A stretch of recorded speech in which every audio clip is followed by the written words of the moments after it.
Hello guys and welcome to today's quick tip video. My name is Alex Alvarez, application engineer here at KETIV Technologies. So for today we're going to be talking about REST machining. Now REST machining primarily using the 3D toolpaths.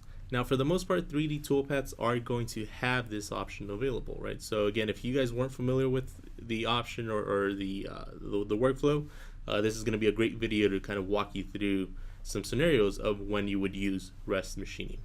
So we have this part here. Again, we can right off the bat see that we are going to be using some sort of surfacing strategies or 3D strategies in order to get some of this geometry machined out. So let's go ahead and start off with a 3D adaptive.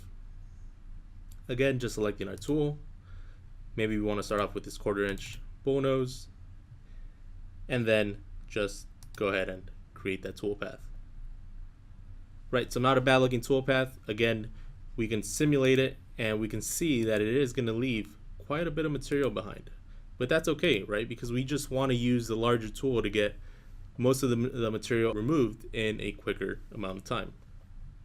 Speed this up a little bit and we have our remaining material here. So now again, typically a normal workflow would be, okay, we're not quite ready for these surfacing strategies. Let's go back in here and use a toolpath, another roughing strategy that's going to remove some of this other material that was left behind by the larger diameter tool. So again, in my case, let's say I want to use a 3D pocket, selecting that 3D pocket. This time though, I do want to go with the smaller size tool so I can fit into some of these tighter geometry. So selecting that 1/8 inch now. This time I do want to give it a machining boundary. Just want to focus in on this pocket there and go ahead and click OK. Right, so it creates a decent looking toolpath, but if we take a closer look, we can see that it's machining a lot more than it actually has to, right? So again, going into that toolpath, if we go under the geometry tab, we have a checkbox here, right? So REST machining, we can check it on. There's a few options in here. Again, do you want to machine from a setup stock, a body, a file? Let's say you have some sort of an STL file that you kind of want to bring in here.